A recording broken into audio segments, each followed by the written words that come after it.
Le Hamas a donc libéré 13 otages israéliens. Ils ont été remis cet après-midi au Comité international de la Croix-Rouge. Ils sont maintenant entre les mains des services de sécurité israéliens en Égypte avant leur retour en Israël. Hugo Smag, vous êtes en direct de Jérusalem. Hugo, a-t-on des informations sur l'identité de ces otages israéliens libérés ?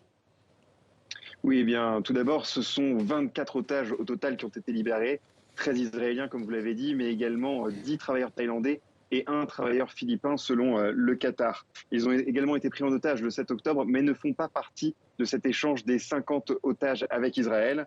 Concernant les identités des otages, pour le moment, elles n'ont pas filtré, même si les rumeurs sur les réseaux sociaux commencent à s'accumuler. Mais on sait quand même depuis plusieurs jours que ce sont des femmes et des enfants qui sont libérés aujourd'hui par le Hamas. Les États-Unis ont également donné une information puisqu'ils ont annoncé qu'aucun de leurs ressortissants ne serait libéré aujourd'hui par le Hamas, contrairement aux fois précédentes.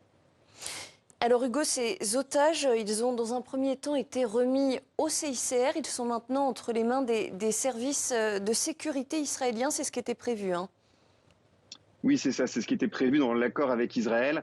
Les brigades Al-Qassam, les combattants du Hamas, ont d'abord rapporté les otages au comité international de la Croix-Rouge à Gaza, qui les ont ensuite escortés jusqu'à la frontière égyptienne de Rafah. Là-bas, les attendaient les autorités égyptiennes, mais également les forces de sécurité israéliennes, ainsi que l'armée israélienne. Des hélicoptères sont prévus, des hélicoptères de Tsahal les attendent d'ailleurs pour les emmener dans une base militaire au sud du pays, la base Hadzerim, située dans le sud d'Israël.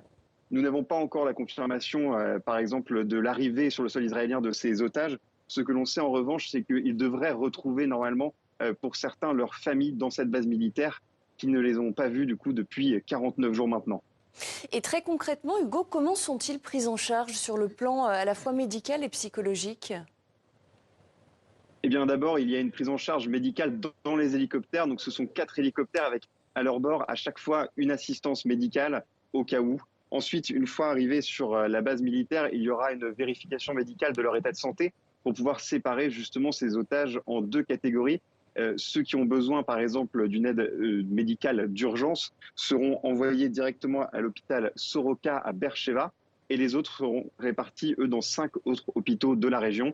On sait aujourd'hui qu'ils seront maintenus sous surveillance médicale pendant au minimum 2 jours et que pour les enfants ainsi que pour les adultes d'ailleurs, il y aura une assistance psychologique avec des spécialistes spécialisés notamment dans la psychologie pour les enfants, mais également dans ce type de prise d'otage.